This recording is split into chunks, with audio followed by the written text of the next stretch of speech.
Good time of the day, everyone. This is Ivan from EPIC, the European Photonic Industry Consortium. And today we meet again, first time this year, 2025, for an online technology meeting to discuss photonics for quantum industry. Let me remind you that EPIC is the largest photonic industry consortium in the world. We include over 800 corporate members, and we are here to help you with technology consulting, marketing, and networking opportunities, and other industrial support. We have a very exciting agenda of the meeting today. We'll have 6 speakers today representing all levels of the value chain for photonics and quantum technologies. It's a broad range of topics we'll hear about today from different perspectives, and including the perspective of micro-LEDs represented by Jan Guling, the CTO of CubeDot. We'll hear from Kevin Edelman representing IMS Chips, from Victor Kogi from Diamond FO, and Lucas Kusela, the product manager of Modulite. We will hear as well from Dimitri Jaskus, representing Chilas BV, and Jan Heine, the CEO of Twin Photonics. This is a very exciting agenda, and what is more exciting is that we have a huge interest from the industry and academia towards this meeting. We have over 200 registrations of the members of EPIC and also associated companies. We have represented every level of value chain today with us in the meeting room, starting from R&D and materials down to software design, metrology and testing, equipment manufacturers, and of course the end users and system integrators are here with us today. So I'm looking forward for an exciting and proactive participation from everyone. I'm sure our talks today will induce a lot of discussions. And yeah, looking forward to have an interactive meeting. So before we start, I would like to also present our sponsor today. This meeting is supported by AEMtec, and we have Andreas Freitag with us today, who would like to share a few words with us. Andreas, welcome. Yes, thank you very much for the kind introduction. I hope you can see my screen with a slide of our company. I think most of the people know us already. We are based in Berlin with around 260 people and focused on advanced packaging as a service for our customers for prototyping, product development, and also series production. And we have quite a broad range of different packaging technologies, mainly focused on optoelectronic components, starting from wafer backend service, which make us quite unique. And what I would like to mention as well, we just merged by the end of last year with a company called Aspect, which is based in Dresden, and they are also specialized in semiconductor testing, also for optoelectronic components. So that could be a service which might be interesting for you guys, which are working in optoelectronics, quantum physics, and applications. And if you have further questions, just feel free to drop me a line or give me a call afterwards. You'll find my contact information at LinkedIn. Thank you. Okay. Thank you, Andreas. Yes, and indeed, please make sure you contact AEMtec if you can profit from what they provide. And yeah, with this, I'd like to already invite the first speakers of our session today. This is Jan Guling, a CTO and a co-founder of CubeDot. And Jan will talk about the micro-LED technologies for quantum systems. Welcome, Jan. The floor is yours. Perfect. Thank you so much, Ivan, for the nice introduction. I will get straight into it. Today's topic on our side is micro-LED technologies for quantum systems. And in this talk, I will hopefully explain a little bit how these two are connected. But at first, allow me to introduce CubeDot at first. We were founded in 2019. Based on 45 years of development, and we have a unique technology to process the gallium nitride material system. And we are nowadays a passionate team of 15 employees. And there's a difference from us, of course, to other bigger players, because we do quite some non-standard processes and think a little bit outside the box. And we do understand the indium gallium nitride material system. Customers can receive their customized micro LED solution even in smaller quantities with rather short lead times. And if we talk about micro LEDs, our basis and our roots are micro LEDs. And on this slide, I shortly want to show you like two standard systems, which are mainly kind of the foot in the door first system to talk about micro LEDs. On the left side here, we can see a system with 16 by 16 pixels with a standardized contact ring for different pixel sizes, pitches, and wavelengths. This system has a frame weight, so like not pixel to pixel, but really frame to frame, of 170 kilohertz. And pixel sizes range here from 5 to 130 micron. Same systems exist as well with 8 times 8 pixels, again with standardized contact rings and different pixel sizes and pitches and wavelengths. And for example, in the video that's right now playing, it's in 5 micrometer pixel size, 5 micron gap, so 10 micron pitch, micro LED array. In this case here, modulated with 1 kilohertz from pixel to pixel to pixel.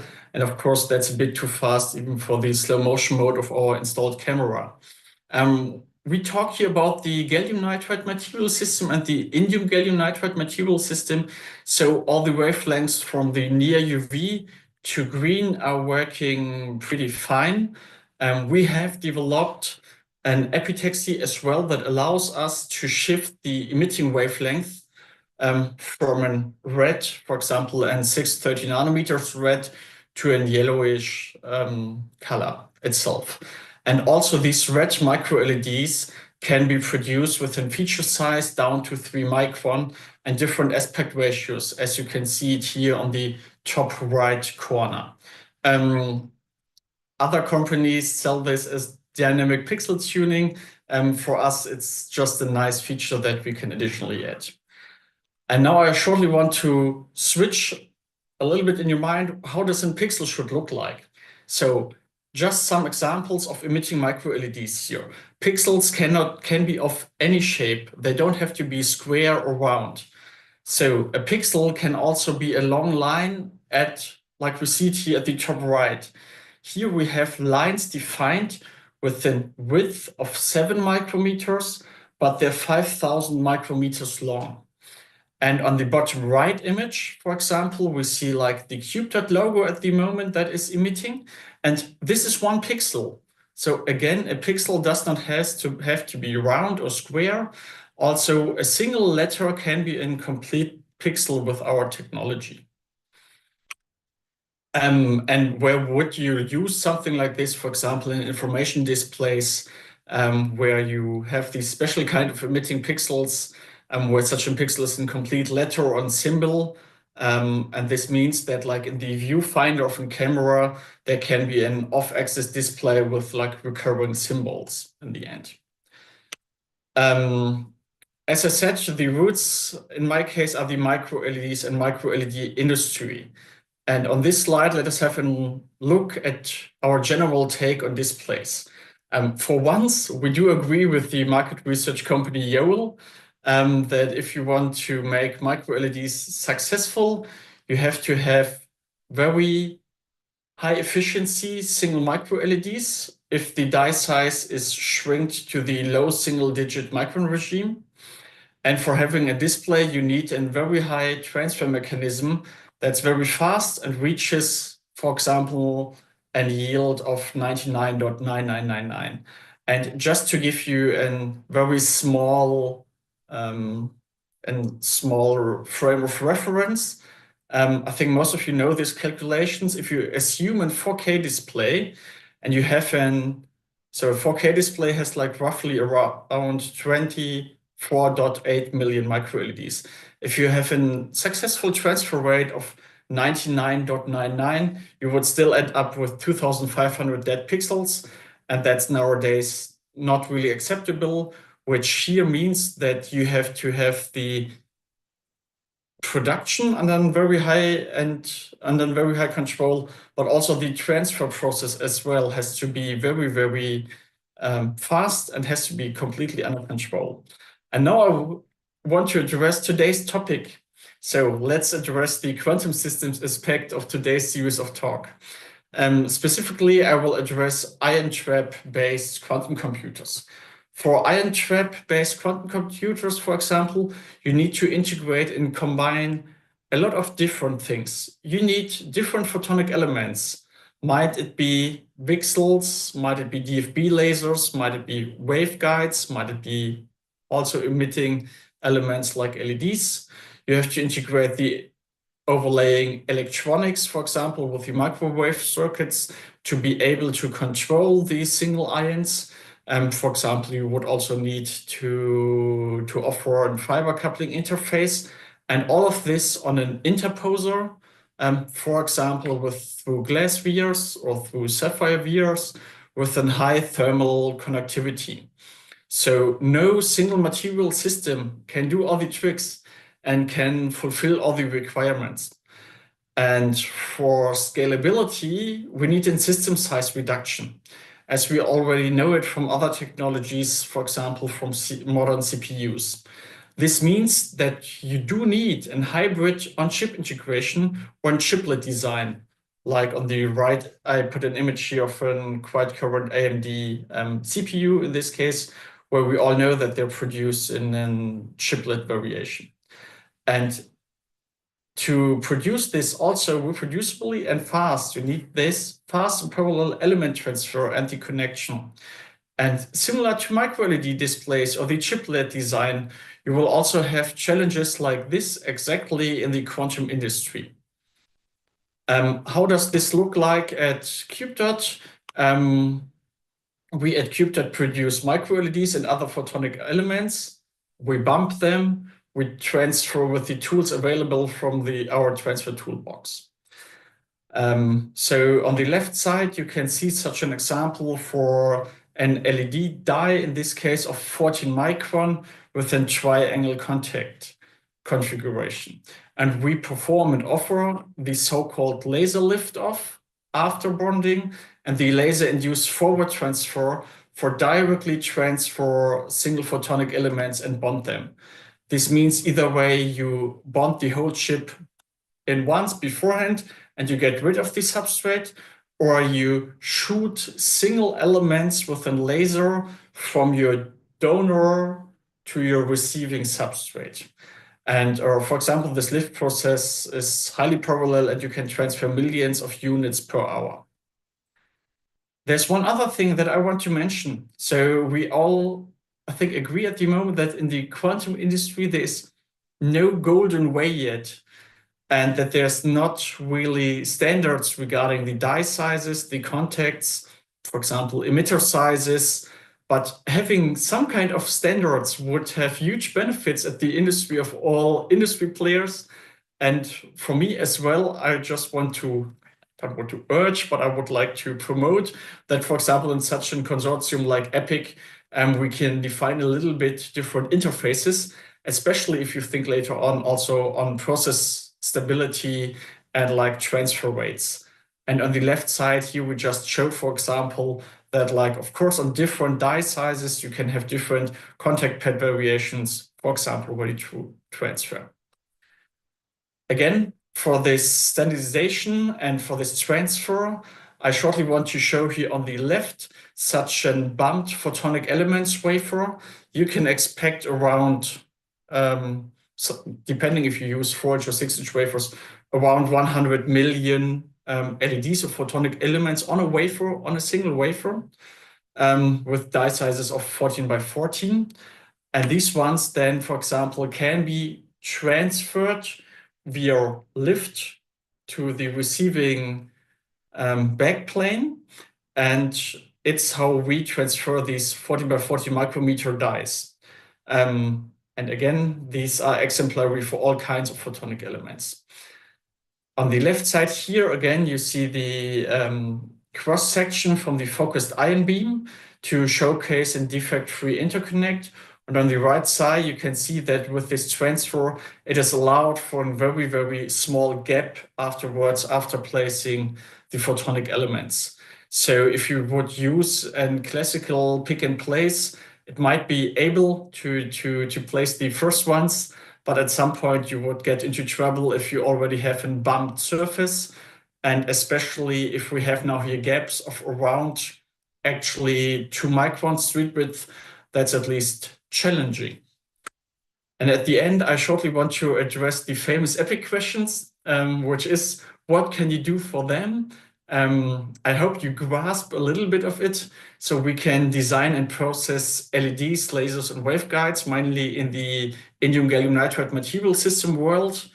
We do produce application-specific interposers and receivers. We have some transfers available in our transfer toolbox. And we also work a lot on the assembly and interconnection technology. And what can you do for us? In the best case, learn about the versatile possibilities of CubeDot and this gallium nitride material system, and talk with us about needs and potential capability matches. Then I would be really grateful. And with this, I'm at the end of my presentation. Thank you. Thank you, Jan. Very, very well done. Thanks for addressing the famous EPIC question. So that is a good start for everyone. Yeah, so as mentioned, we'll have a Q&A session after each talk today. So please feel free if you have a question for Jan or any of the other speakers coming up after. Yeah, just push the raise hand button at the bottom of your screen, and I will pass you the word, and we start with some discussion. Yeah, I see that Dimitri has a question already. Please go ahead, Dimitri. Hi, Jan. Very nice presentation. Impressive what you're doing there. Now, our business is more into lasers. I'm looking always for semiconducting optical amplifiers. And you also mentioned that you have a waveguide lasers or waveguide gain material up your sleeve. And in combination with transfer printing, that's a very interesting technology. Do you foresee any new development into that direction? New development in the case that I think that like the whole transfer technology that I just described is kind of coming up a little bit. Hopefully it will be on the back of the rocket of the micro LED industry. Thing is with waveguides, you always have to ensure that how much you need in the end the substrate underneath, or if you need like a victim layer underneath before doing the transfer, for example, if we shift it with a laser. Otherwise, of course, you can still do normal transfer techniques or transfer your photonic elements to your wafer with the waveguides itself. So that would be like my rough answer. I think for any kind of details, we would have to chat the next days and see if we can go a little bit into the details. I think so too. Thanks a lot. Thank you as well.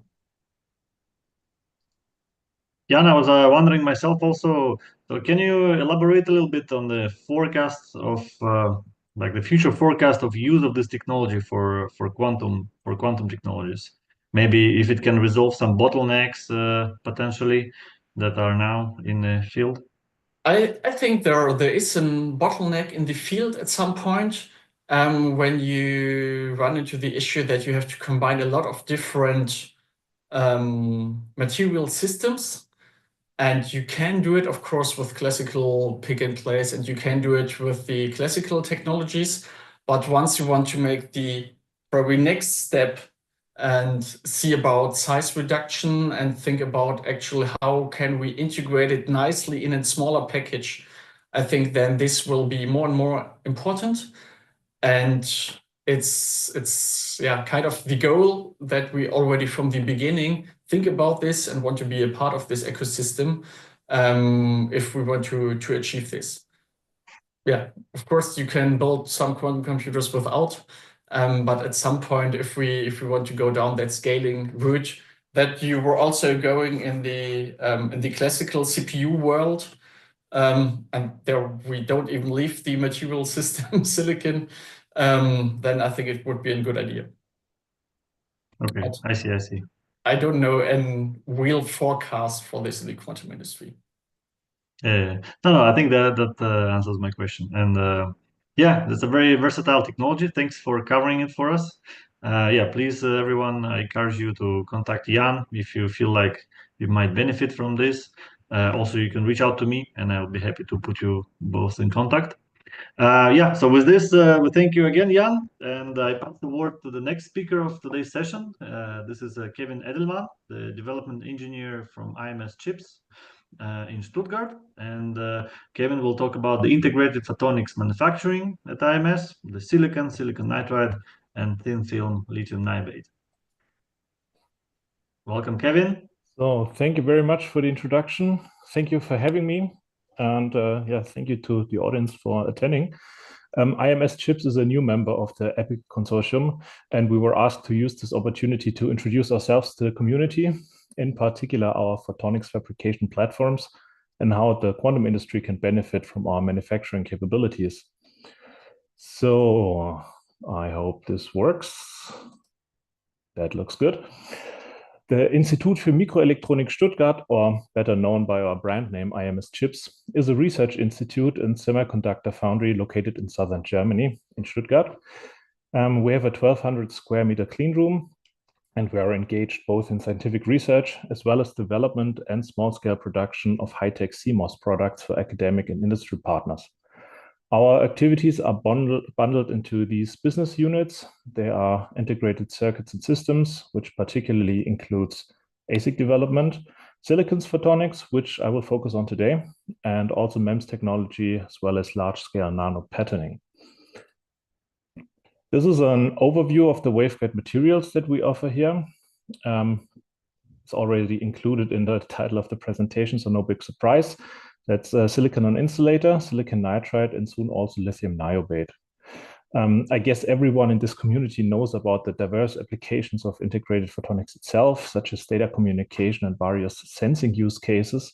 But for this meeting, I wanted to particularly also highlight the opportunities of each platform for quantum applications.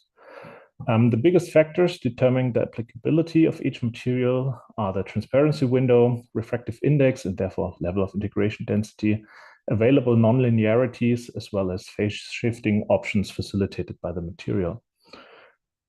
The workhorse of classical integrated photonics has in many regards been silicon on insulator, which is transparent in infrared and allows very tight mode confinement and also very high integration density.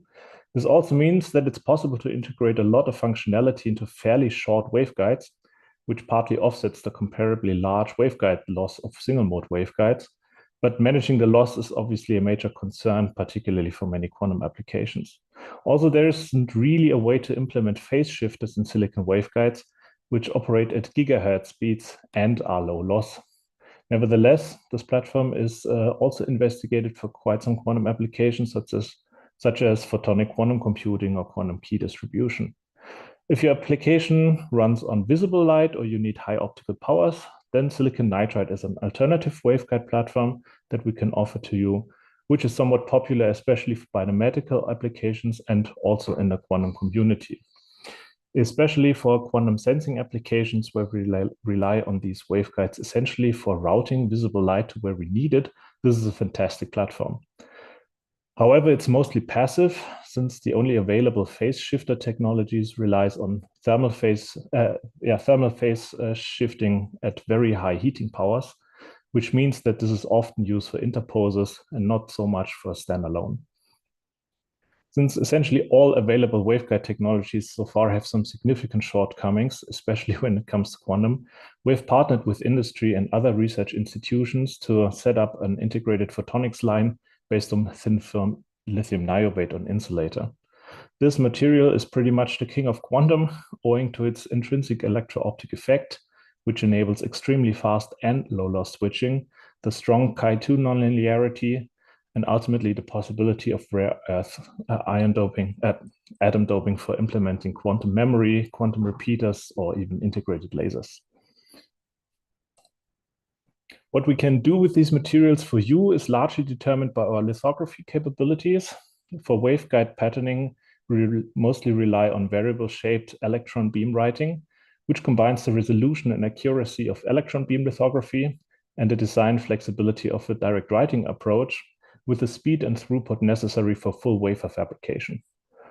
For all further fabrication steps, we mostly use I-line optical lithography, and we can choose between 2 laser direct writers and a stepper lithography tool for that.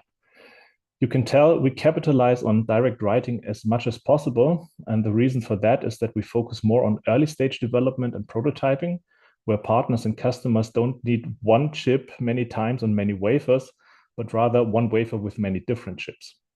By bypassing mask-based lithography wherever we can, we enable our customers to perform practical testing of many different designs at a reasonable price tag. In fact, for the money that you have to spend for a spot on a multi-project wafer at a competitor, you almost get an entire wafer for yourself at IMS chips. Particularly for the silicon on insulator and silicon nitride platforms, we operate on a dedicated wafer per customer basis, and this allows us to provide you with maximum technology freedom. For waveguide patterning, which we call front-end of line fabrication, you can choose between any combination of full and partial etches at a lateral minimum feature size of typically 70-100 nanometers.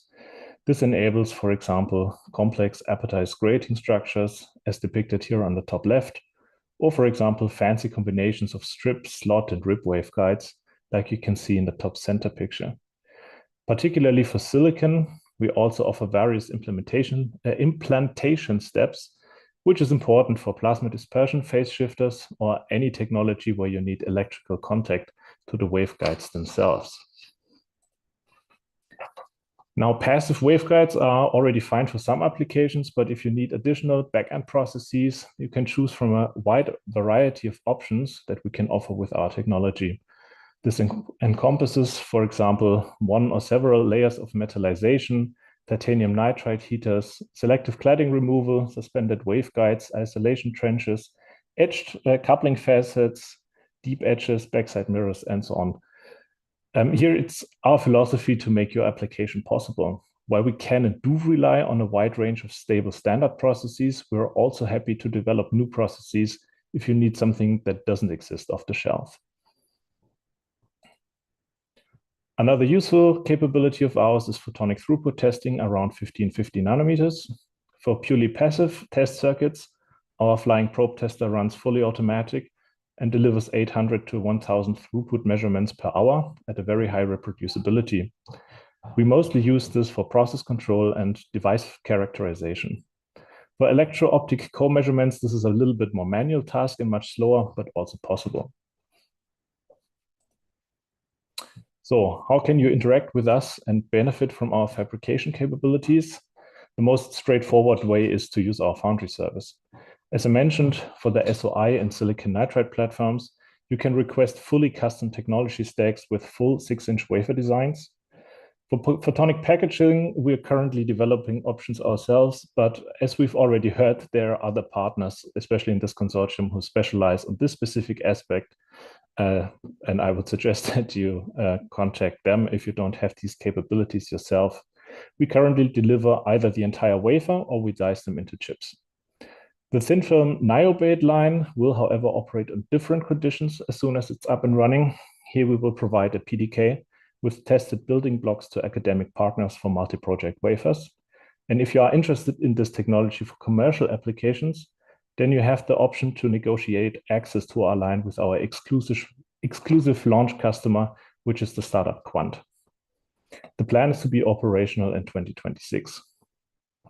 Apart from integrated photonics, we also offer a wide portfolio of services and products, which might be of interest for this audience as well.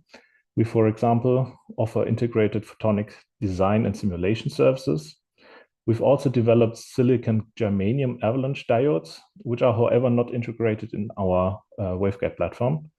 Particularly interesting for many photonics applications is the option to integrate the photonics chip with a driver and readout ASIC. And for this, we have experienced mixed signal ASIC designers, and we work with many foundries across the globe. One big activity of ours is to fabricate diffractive optical elements for beam shaping or computer-generated holograms for wavefront characterization, either on a chip or even on wafer scale, as well as nano imprint mastering, which is particularly exciting for mass fabricating polymer waveguides. Apart from this, we also develop and manufacture high-end solution involving MEMS processes in general. Another way to interact with us is to team up in a publicly funded research project. And this is really open to both industry and universities. These are some of the projects we've been involved with in the past or are currently working on. And you can quickly see that we focus quite heavily on utilizing integrated photonics also for quantum applications. I want to draw particularly focus on the Quantum for KMU platform in the framework of the QSense cluster, which is here at the bottom of my slide, which is targeted to German small and medium enterprises and provides access to the fabrication and characterization capabilities of the QSense partners to players who typically don't have the resources to invest in these themselves. And with that, I already want to thank you for your kind attention, and I'm open to discussion. Thank you very much, Kevin. And indeed, welcome to EPIC. So this is the first presentation of IMS chips at EPIC. So yeah, I'm looking forward to also getting more engaged with our members. And I see already there are 2 questions in the audience. So let's start with York from Hitachi. Please go ahead. You just need to unmute.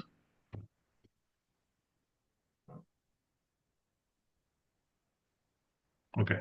We can't hear you, sorry. In the meantime, yeah, let's try maybe with Jorn. Sorry, that was raised by mistake. Okay, no worries. I don't have a question at this point.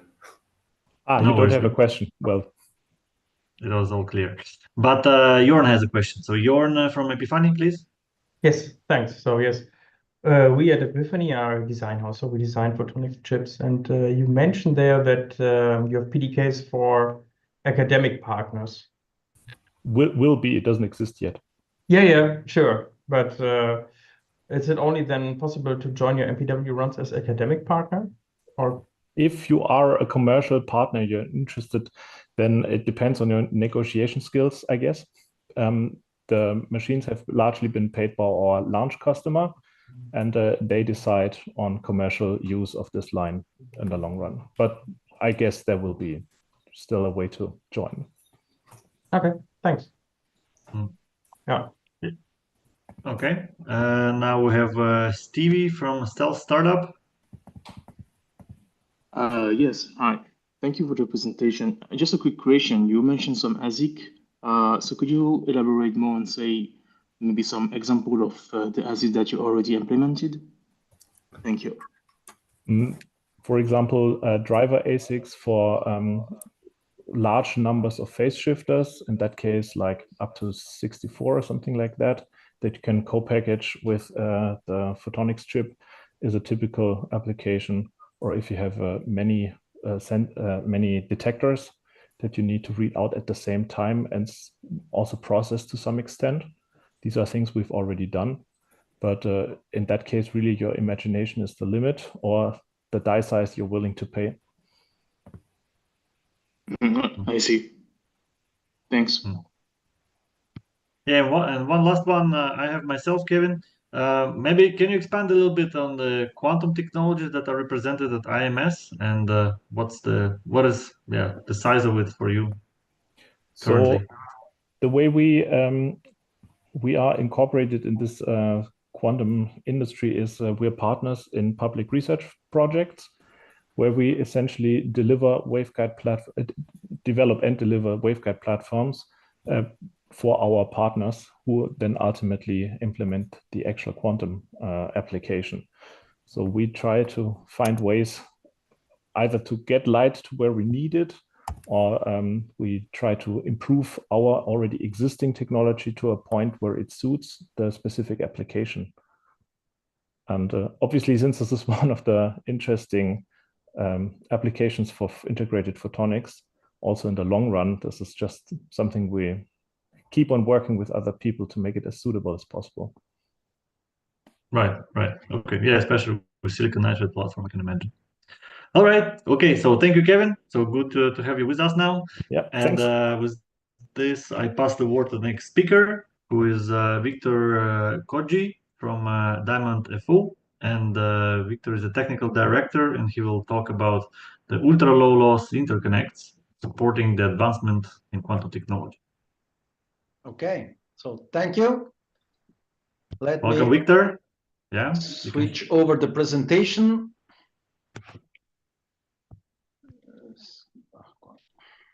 Okay.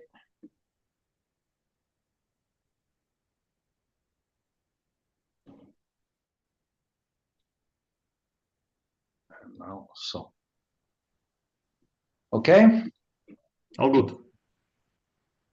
So let me briefly, I don't know if everybody is aware who's Diamond, but just for a very quick introduction of the company. The company is a privately owned company with more than 60 years experience. Headquarters is located in Switzerland, in the southern part of Switzerland, and we are specialists in manufacturing of ultra-high performance fiber optic connector and assembly as well, fiber optic assembly, working in very tight tolerances. We have in-house manufacturing of our product at more than 90% of internal production, and we can also offer ISO 5 and ISO 6 clean room capability with a manufacturing floor up to 800 square meter. We are globally, we have 60,000 square meter located mainly in Switzerland and 2 other sites in Germany and the US with different qualifications, specifically ESA in Switzerland at HITAR in the US. The main topics of today is in regard of ultra low loss interconnects. What we experienced, let's switch over. What we experienced is that in the last, let's say, 2-3 years, we were quite continuously challenged to develop solution for low loss connectivities to serve quantum application in different of different types, let's say quantum computing, cryptography, and communication as well.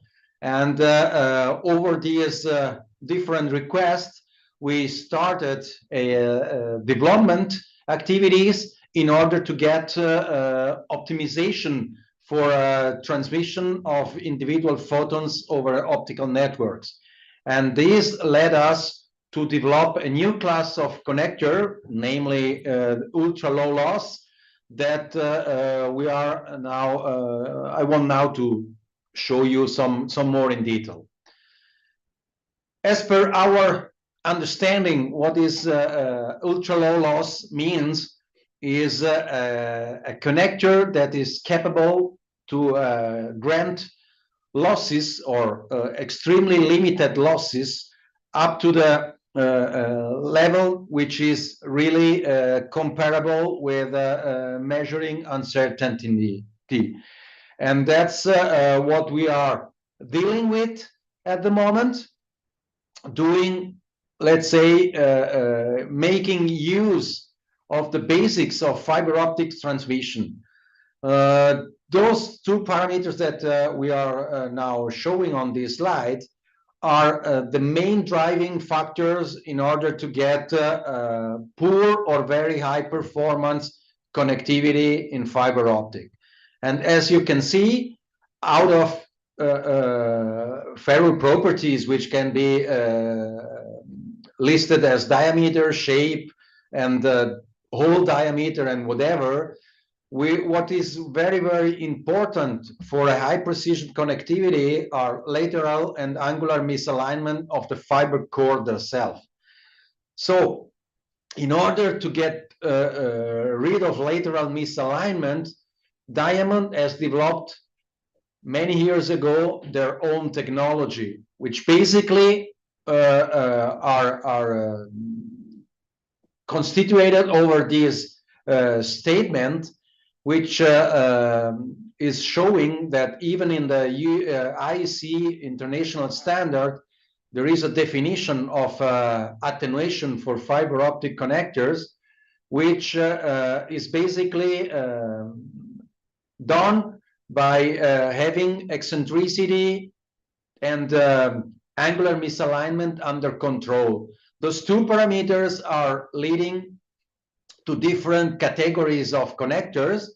And what we can see that is that typically with state-of-the-art single-mode fiber and high-precision ferrules, which are available nowadays on the market, we have to handle with still a maximum 1.5 micrometer eccentricity.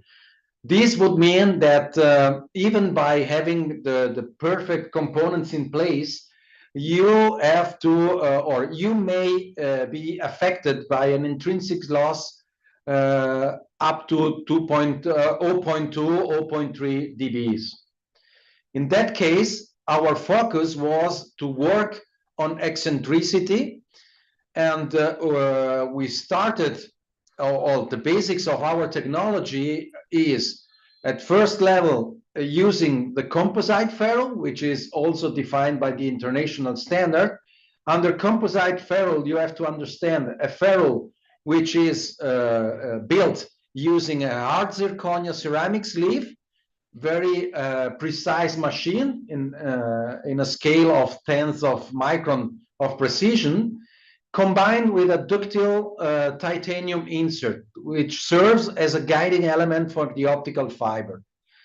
Using this ferrule, Diamond offer active core alignment technology, which basically has a target of granting fiber core positioning in an active way in order to get at the end of the operation less than 0.125 micrometers eccentricity. This is the base of our technology, which led appear the 0.1 dB class connectors more than 20 years ago. Now, the need of improving that technology or having lower losses in the connectors led us to start further activities still based on active core alignment, but limiting once again manufacturing tolerances, taking advantage of the latest advance in the imaging system, introducing new alignment, proprietary alignment softwares, and employing application-specific working parameters, which means that all the connectors which are named as ULL, also ultra low loss connectors, has to be say developed and made according to the application-specific parameters, allowing the maximum reduction of any uncertainty. We are now, as project activity, facing to different prototyping stages and characterization ongoing in order to get a clear assessment of the influence of the type of fiber onto the achievable EL values, influence of wavelengths toward the attainable absolute values, and influence induced by the used components. All these things are now subject to further analysis, but on first results, you can see that using single mode fibers at 1550 nanometers, we had we produced a batch of connectors that provide us this distribution, having a maximum of 0.07 dB at 95% of the distribution. This was an impressive result that has been additionally confirmed by measurement performed at the US National Institute of Standard and Technology, NIST, which are working with us on this new development. In parallel, we also perform the same job with a single mode fiber at 780 to have an overview about short wavelengths applications.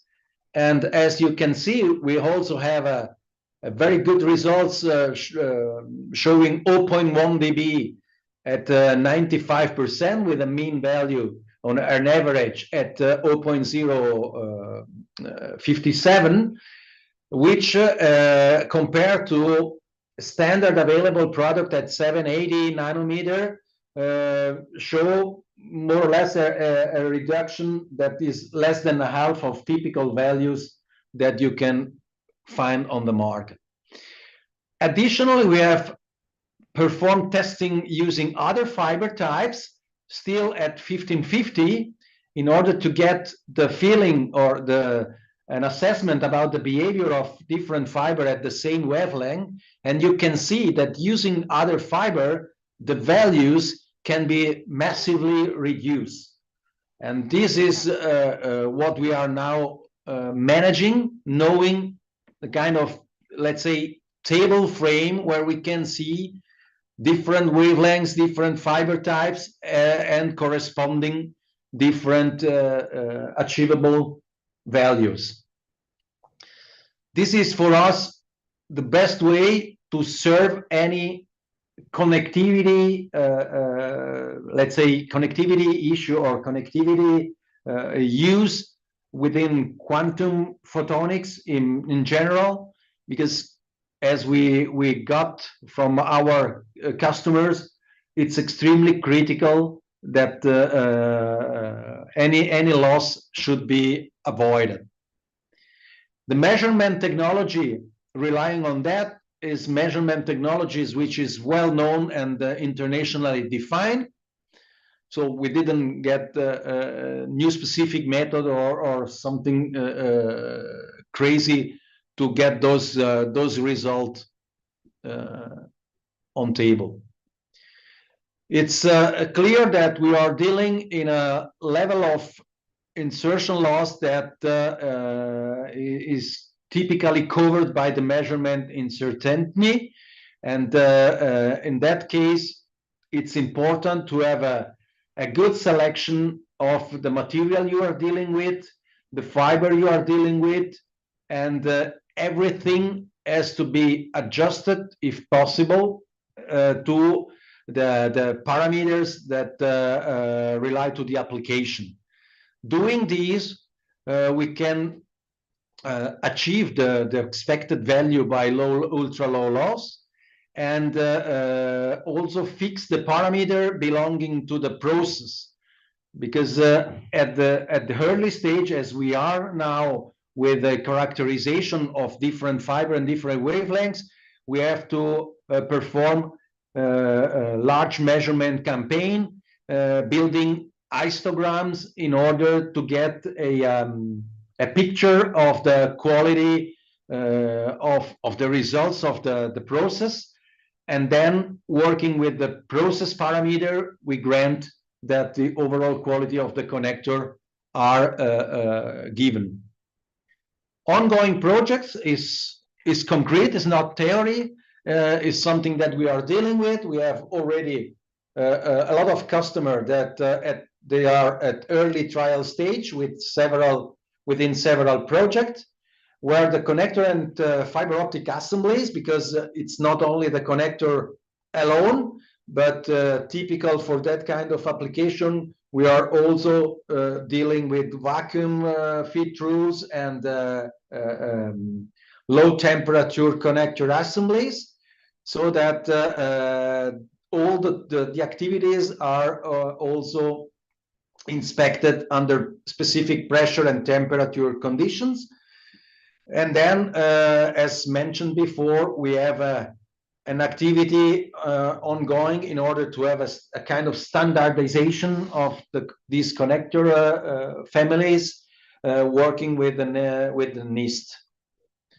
NIST also perform themselves measurements, and as you can see at the same batch that by us was 0.0 0.07. This is a mistake in the numbers.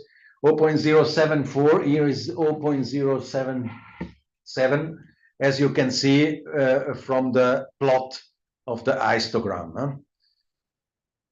So what we expect with the ultra-low loss connector serving quantum application is to ensure integrity and reliability of the quantum states. Let's say minimize loss and noise to help maintain coherence, increase efficiency of quantum communication system, and so on. So you can see those are our estimates in terms of features that could serve the quantum industry.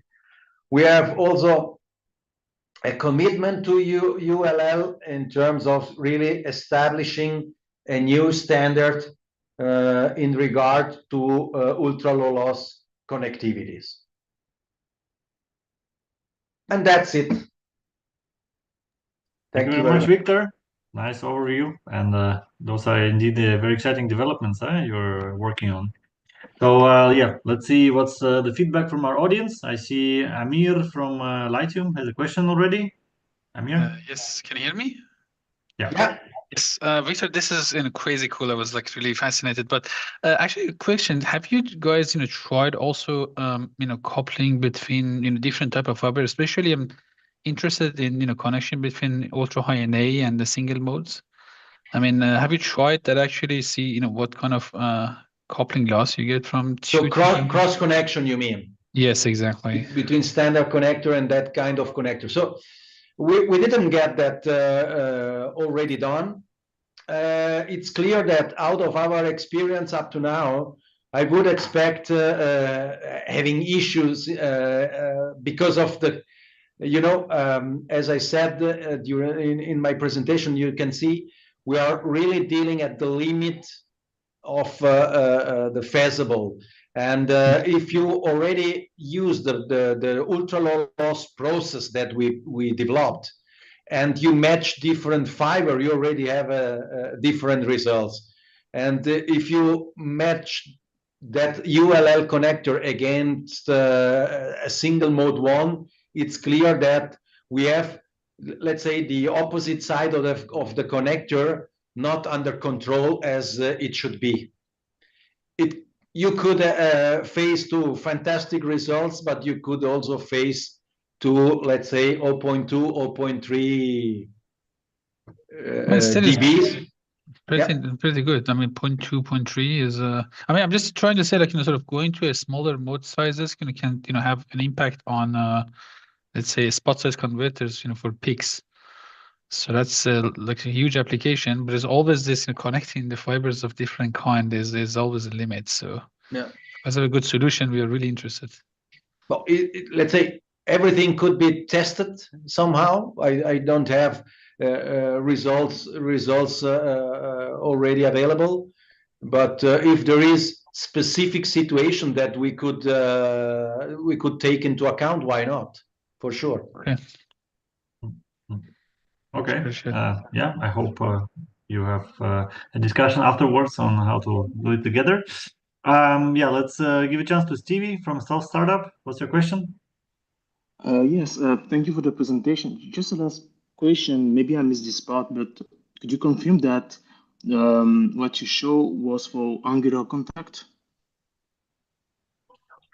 What? Yeah, this is angled. It's PC. It's not angled. It's flat. Huh? Oh, okay, flat. Okay, thank you. Because we can also handle APC, but the most comfortable and consistent results you have to take into account that on PC based is better to have the parameters kept under control. Okay, thank you. Okay. So if there is no further questions, let's thank Victor again for a great presentation. You're welcome. Thank you. Thank Thanks for joining us. And I pass the word to the next speaker, who is Lukas Kuusela, product manager at Modulite in Finland. And Lukas will talk about semiconductor lasers enabling quantum technology commercialization. Welcome, Lukas. The floor is yours. Okay, thank you. Let's go. So, thanks for the intro and good afternoon, everyone. My name is Lukas Kuusela and I'm a product manager at Modulite Corporation. And today I'll be presenting on semiconductor lasers enabling quantum technology commercialization. Here's a quick overview of today's presentation. I'll begin with an introduction to Modulite. Next, we'll see how lasers are used in quantum technologies and why semiconductor lasers are particularly advantageous. I'll then highlight some of our key capabilities and products for quantum technology applications. And finally, we'll have some time for questions. So, Modulite is a Finnish laser manufacturer established in the year 2000. We develop lasers for diverse applications, including life sciences, quantum technologies, flow cytometry, and spectroscopy. What sets us apart is our vertical integration. So we operate our own laser fab with semiconductor epitaxy and clean room processing, as well as laser packaging and system manufacturing. We also do the electronics, software, and mechanical design. The vertical integration ensures control over every critical component, especially for demanding, highly regulated applications like medical devices. Our technology portfolio spans a broad range, including semiconductor lasers, fiber lasers, and diode pump solid-state lasers, covering wavelengths from UV to over 2 microns. So lasers are a key enabling technology for many quantum applications, such as quantum computing, particularly trapped ion and neutral atom approaches. Then various types of quantum sensors, which often rely on precise laser operation, as well as quantum networks and communication systems. For example, in the case of neutral strontium, a popular element for atomic clocks and quantum processors, combinations of up to 7 lasers is required for cooling, repumping, and trapping. These applications demand stringent laser specifications, precise wavelength control, low phase noise, long operational lifetimes, and increasingly reduced size, weight, and cost. Semiconductor lasers are especially compelling due to their scalable wafer process, compact size, broad wavelength tunability, and integration capabilities. And semiconductor lasers come in various forms. DBRs, DFBs, and VCSELs integrate wavelength selection on chip, which is especially useful for compact systems for sensing applications. Then tapered amplifiers enable the amplification to high output powers, and gain chips enable various external cavity configurations, which then enable very narrow line widths, and in the case of VCSELs, very high output powers. At Modulite, we have invested over 30 million into our fab in recent years to strengthen our manufacturing capabilities. With over 2 decades of expertise, we have extensive laser design and manufacturing knowledge. We leverage state-of-the-art tools and processes, including high-volume MOCVD reactors for laser wafer growth, advanced lithography and semiconductor etching technologies, including EBL, automated chip backend lines, and optical microassembly tools. And these capabilities allow us to produce lasers at various integration levels, from laser components and modules to complete turnkey systems. Commercializing quantum technologies requires more specialized, compact, and robust labor solutions. Instead of pursuing a one-suits-all solution, resulting in performance compromises, we try to find an optimized solution for a specific use case. This is done by leveraging our diverse technology portfolio and in-house fab capabilities. The text might be a bit small, but the table shows a list of our core laser technologies. Then next I'll showcase some of our technologies. So DBR lasers are compact and robust with integrated wavelength selection. And these devices are less sensitive to environmental disturbances compared to external cavity lasers, making them ideal for fieldable quantum sensing applications. On the bottom, we show DBR results at selected quantum-relevant wavelengths, though the technology is not limited to these. Then tapered amplifiers amplify a seed laser signal up to watt level output power while preserving the spectral characteristics and beam quality. And to ensure robust operation, our systems use permanent fiber coupling for the seed signal delivery. And these can be integrated together in a master oscillator power amplifier configuration. Next, we show VCSELs, so vertical external cavity surface emitting lasers. These lasers are optically pumped gain chips in external cavity configuration. And this design minimizes heat in the gain material, enabling high output powers. Then the external cavity enables very narrow line widths and tunable wavelengths by integrating birefringent filter and so on. VCSELs also excel at intracavity frequency conversion, providing efficient access to visible and UV wavelengths. And these offer significant advantages over systems where you use tapered amplifiers with external enhancement cavities.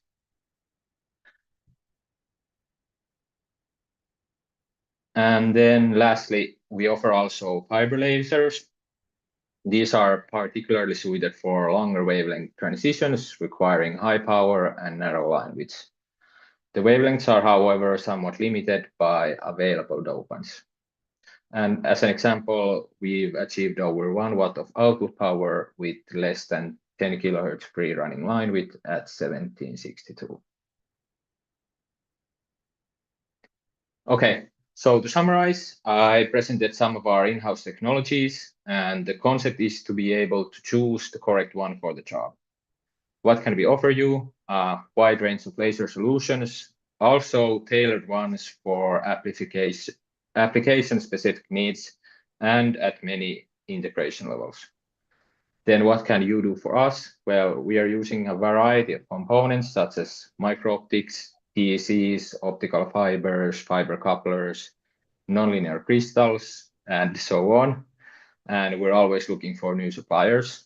And we're also open for partnerships for publicly funded projects. Thank you, and questions, please. Thank you, Lucas. Great overview. Regarding the questions, I'm wondering myself, can you highlight maybe one particular product that is especially interesting for the quantum technology industry? Sorry? Yeah, I'm saying, can you maybe highlight a particular product in your product line that already has interest from the quantum technology industry? Yeah, okay. For example, these 780 nanometer and 795 nanometer DBRs are used in rubidium spectroscopy, and that's used in many applications, for example, atomic clocks or navigation purposes.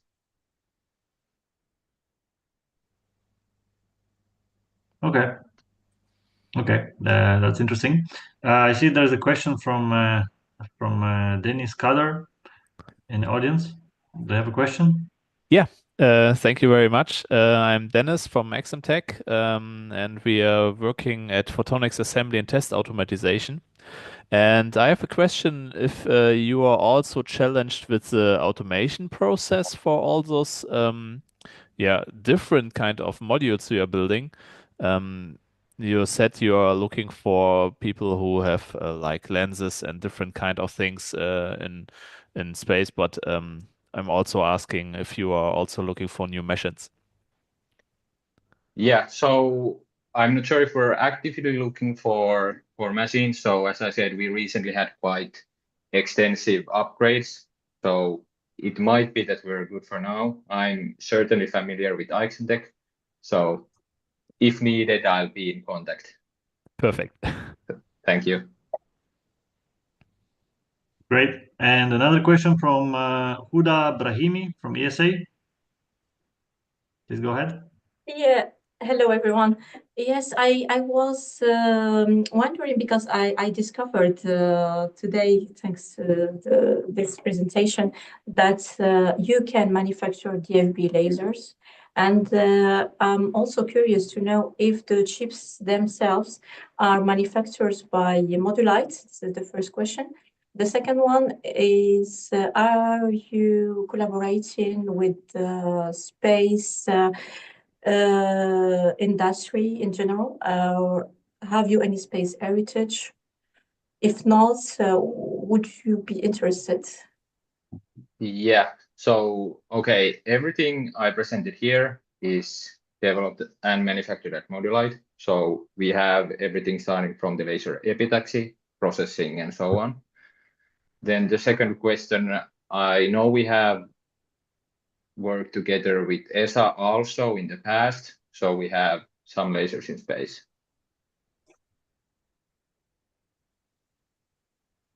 Okay, I hope that answers your question, Huda. And yeah, I hope you find the means to, yeah, to yeah. work Thank together. you very much. Thank you very let's much. be in And touch. yes, let's keep in touch. I think we will have some collaboration, I hope, in the future. Yeah, good to hear. Thank you. Okay, this is the epic spirit. All right, so with this, we thank Lucas again for his talk. And to continue on the laser topic, we have the next speaker, Dimitri Jeskus, the CTO from Chilas BV. And Dimitri will talk about their lasers tuned to quantum wavelength. Welcome, Dimitri. Thank you. Thank you for the nice introduction. And I think it's very nice to see that in this event there are already, this is a second laser manufacturer. Well, there's a LED also close to laser manufacturing. We all need light for our quantum application. So I think it's very nice to see that popping up. At Chilas, we tune to your quantum wavelength. Let me see, get the next slide. Go. So we are expertising on making external cavity lasers, and not with free space optics, but with all photonic integrated circuits. So basically we take a semiconducting optical amplifier, our gain medium, and we glue it to an external cavity. And our favorite hobby at the moment is silicon nitride, which is nicely transparent.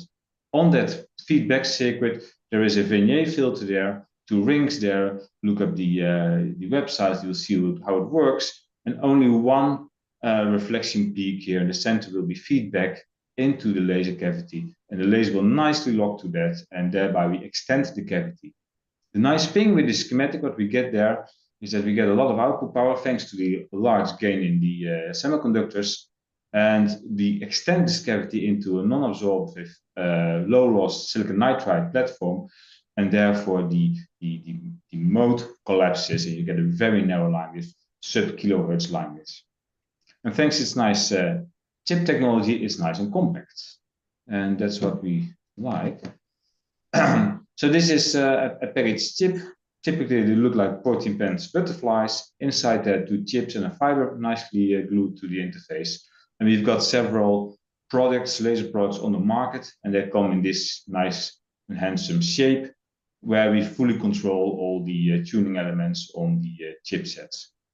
We've got the Polaris, which is a stabilized laser for very narrow line widths, and you select the wavelength. Then we've got the Atlas, which is a tunable laser, so you can go to a set of wavelengths there, also providing a very narrow line width of sub 5 kilohertz. And then we've got the Chilas Comet, which is an exercise mainly on the electronics to very nicely sweep the laser in a very high rep rate. So we scan the full C-band nowadays over 40 nanometers within 1 second without missing any wavelength there. But in this topic, we must focus, because I think I lost one slide. This is, yeah. We must focus on the first applications. With a laser, you can do multiple things. You can have, especially tunable laser, you can have it locked for quantum application. I will have a highlight in this session on quantum applications there. You can jiggle the wavelength a little bit and make it a frequency modulated continuous wave laser for LiDAR application. You can model free tune the laser for spectroscopy purposes, or you go for OCT vibrating sensors and you scan the full range in as fast as possible. But here in this talk, I will only focus on the quantum applications. And I think we've got something very nice to provide there. First of all, these lasers have a very nice, how to say, a modal behavior. So there are several modes that build up in the cavity, and they have a fairly broad tuning range with only current tuning without touching the cavity of around 1 gigahertz. So anything within the target wavelength in that 1 gigahertz, and you can set the basic wavelength of the laser to any wavelength within the gain bandwidth, you can lock to that. And I think that's something very nice for the quantum applications. Once you lock it, you can get it sub 10 kilohertz over a fair amount of time. You see the graphs over there, and you can lock it also very long times. So weeks is no problem there.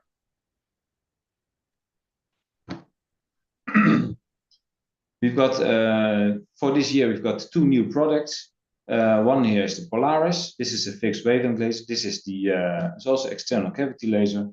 And you see over here, the noise floor, the phase noise floor is super low. And the TLS Polaris is selectable for some wavelengths within the telecom band. And the TLS Atlas is tunable to some set wavelengths. So if you have multiple wavelengths you want to target, which is, for example, key importance for key distribution or encryption of data over existing networks, you want to have the ITU grid addressed all at once or in a selectable manner. So you can reconfigure your things. Within the photonic quantum applications, I found 3 main groups. Correct me if I'm wrong. There's one quantum key distribution, quantum sensing, and quantum computing. Quantum key distribution, we've got off-the-shelf products laying around in our lab. Order and we can make it for you. For quantum sensing, next slide. We have to go to all these wavelengths. And there is a numerous of wavelengths because these elements typically rely on atom and ion transitions there, and therefore we need a new set of wavelengths. Now for us it's very easy. We have got an in-house assembly for product pilots. We've got our in-house chip manufacturing, and we've got access to a lot of gain sections which are provided operating at the target wavelength. If you have any of these ions or any other wavelength not mentioned here, and you want to have a stabilized laser there to tune it, please call us, because I think we can make very nice laser with, yeah, sub 10 kilohertz line width, so very narrow line width, and make it together. And I think I also have to get in touch with Lucas from Moderator, the former previous speaker, to see if we can make a deal extending our exercises and put some glass material to their gain sections. And then I think we can do a lot of things, collaboration together. There are some prototypes lasers from several projects we had in the past, in the recent past basically, which are available at the moment. So we've got 680 lasers tunable over 10 nanometers all, 690, 707, 780. We also have 850 nanometers, called the BT line, and we've got the UT line with longer wavelengths, around 700 nanometers. All these lasers are available for test and verification, and it's the first, how to say this, generation of new wavelengths there. This is typically how it looks inside the gold box, but we are learning from this, and we're improving the chip technology to make them even more flexible. So please call us when you want anything in this wavelength range. And if the power is not good enough, I also heard from Lucas that Modulite provides very nice amplifiers there. So then we should, yeah, couple one of those to them. Well, this last slide. First of all, I would like to thank you for your time. And I would like to ask you to share your favorite wavelength there to see where we can tune our lasers to your wavelength, and that we can work together on a bright future. Thanks a lot. Thank you, Dimitri. Very nice overview, and it's always good to have you with us. Yeah, I mean, you covered actually all the quantum applications, so I hope people will also contact you afterwards to, like you say, select their favorite wavelengths and report it to you and see where you can help with them. So if there is any question in the audience, please push the raise hand button. In the meantime, yeah, Dimitri, do you see any route for standardization and in the quantum technologies, in particular in the light sources, and maybe, as you mentioned, for the quantum computing, where there is really a huge variety of wavelengths that people use and a huge variety of sources? Is there any route for uniformizing this? Yes and no. Yes, I see. In the end, we are all experts here. And TLOS is an expert in making external cavity lasers there, and they're tunable. And we can do a wild range of applications there. And I only take a subsection now of the applications we're driving with the laser systems. So it's very hard to have all the uniform instruction or the uniform test set to that, or the handshake or the data communication there. So we developed a platform that we've got a turnkey solution with a graphical user interface to operate the laser, and also a command instruction to embed it into existing platforms, and also an analog input to tune the laser to your application. So that's the only thing we are trying to provide. We are very good in making the customization of the electronics, adapting it to the application there. And I think it stays like that. It has been always like that. The interface of the laser is never the same. You saw the butterfly, the 14 pence butterfly in there. Well, we've got a number of tuning elements inside the cavity. It's not compliant to any fall-ups driver, which you have off the shelf. Only the socket can be used, but the rest not. It's very hard to really make that all together. The nice thing is what I'm trying to show here, and especially when you want to go to quantum computing, we've got high volumes in the future, is that we have something to provide which is on a chip platform. So you can print and reproduce this very easily. And especially in the future, when we get flip chip assembly in place there, then we really can populate full wafers, and then we really go to volume lasers. And we can drive the markets of these quantum computers there. I think there are the options and the opportunities. But as a laser builder, I need a lot of input from the audience in this call. What do you want? What is the line that you want to have? If you have a locker on it, can you allow a locker? What's your favorite wavelength? Again, what's the power level you need for that? And those are fairly simple international known things: line width, power, wavelength. I think that's it. Okay, yeah, that's a nice overview of things. And so please, if you have an answer to Dimitri's questions, please make sure to contact him or me after this meeting. Always welcome. Yeah, so we thank you again, Dimitri. Thank you for your talk. And the last but not least, we have Twin Photonics with us, who recently incorporated, and also friends of the Chillers BV, and hopefully future members of EPIC. So we're very glad to welcome them today with us for the first time. And Jan Heine, the CEO and co-founder of Twin Photonics, will introduce them. Hello, Jan. Yeah, thank you very much for the kind introduction and for having us here today at this great meeting. I see there are already 100 people online who can now witness the first official presentation of Twin Photonics. I'll be talking today about empowering quantum photonics with turnkey integrated quantum sources, and I want to quote Dimitri on here. We all need light for our quantum applications. And in some cases, this can be quantum light, and in some cases, this can be laser light. And we want to fill this niche of quantum light here today. So a lot of you are probably familiar with the quantum internet idea, where we have the classical internet for our classical data infrastructure. and where we have the quantum internet. And the quantum internet is useful for things like quantum key distribution and distributed photonic quantum computing. And all of this relies on the idea of broadcasting entanglement in some shape or form. And if two parties are far enough apart, then usually light is the medium that you want to use to connect these and share entanglement between the two. And with that comes our offer. We are offering entangled photon pair sources that are turnkey. They are based on a similar technology as the HELAS lasers. They are fully integrated and fit into a butterfly package. Right now, our sources emit in the C band, so around 1550 nanometers, and are frequency tunable, so you can choose your preferred degeneracy point. They provide heralded single photons that are multiplexed in frequency. You can see here on the bottom right in this little diagram. So we'll have a degeneracy point in the center where we have a laser, and that produces photon pairs through spontaneous four-wave mixing.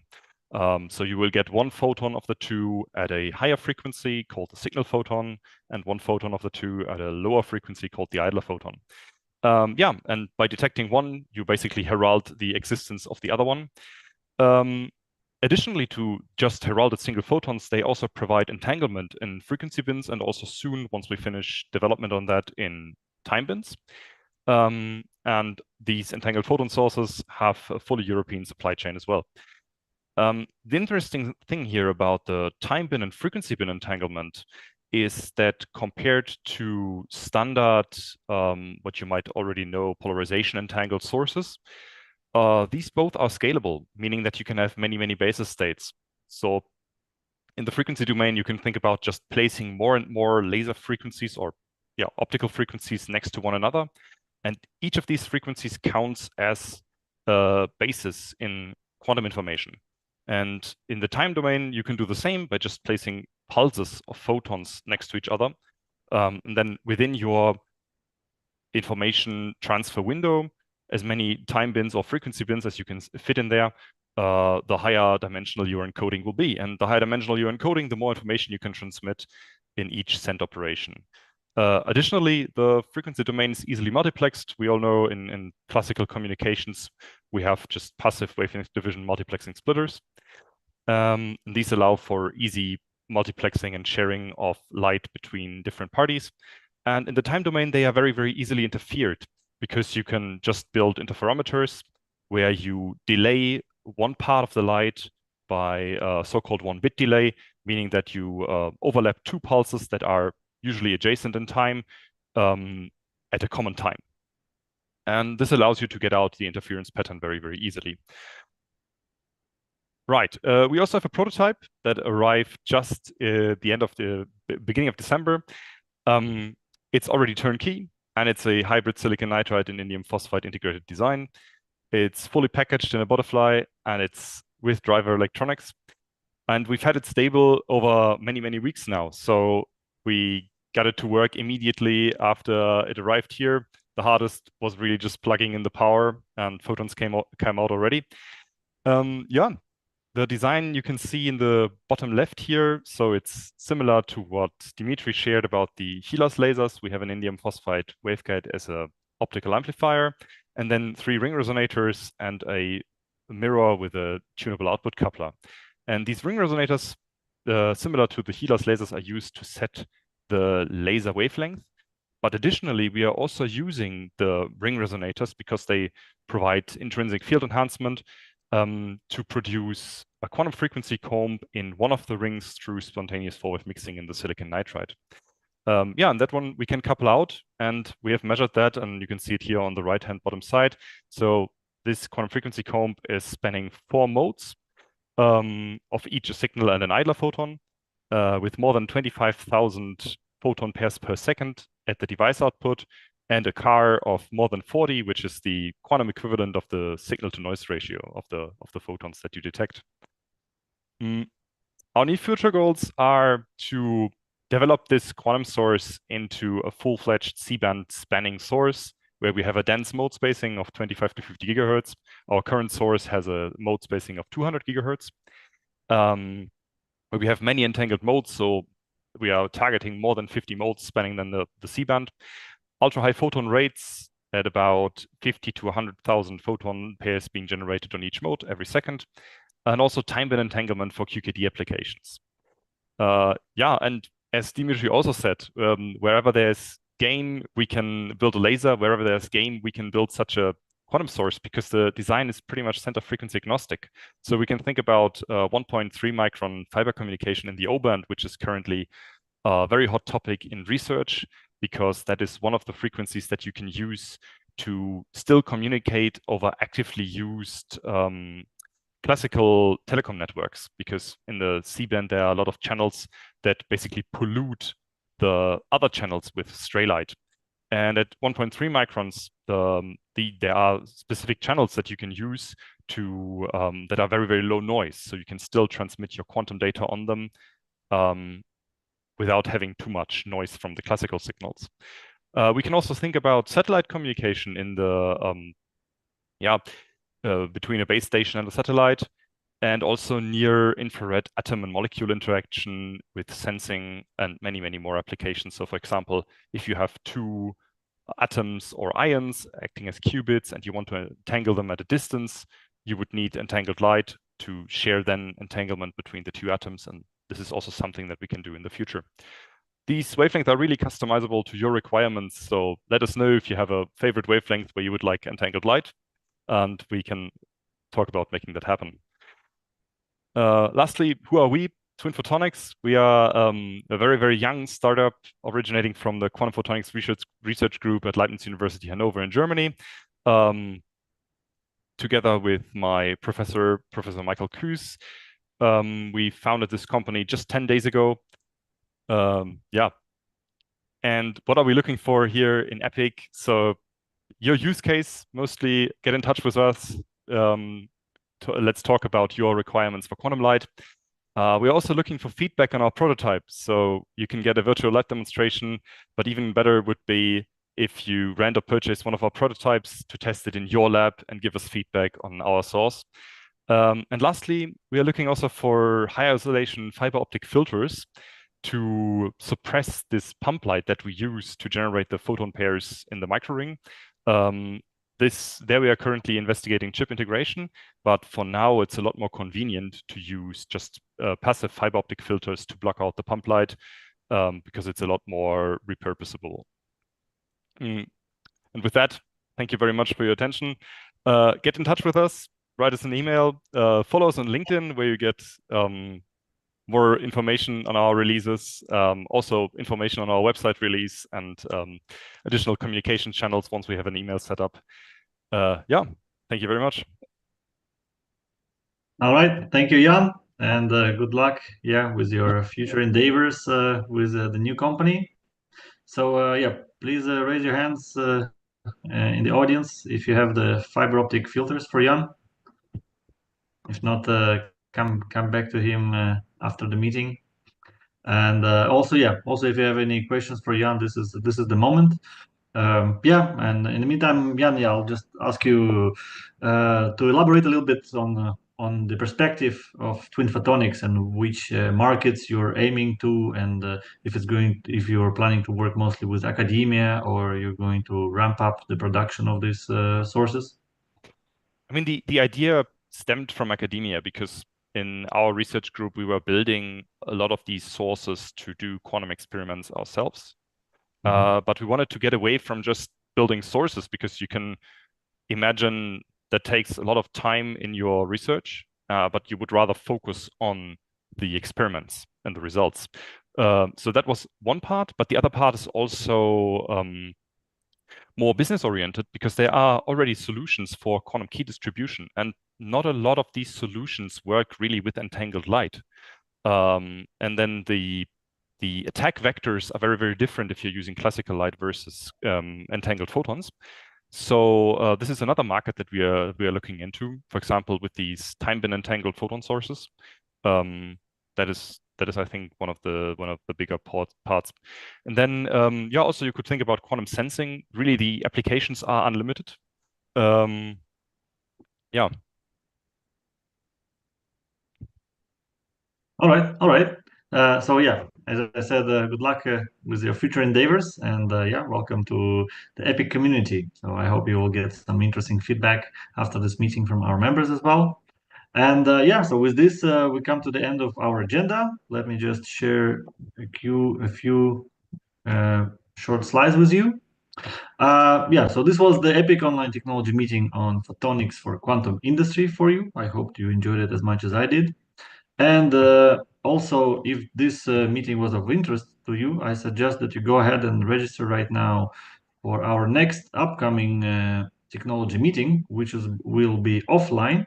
It will take place at AEMtec in Lausanne, Switzerland. And this meeting will be dedicated to photonic integrated circuits.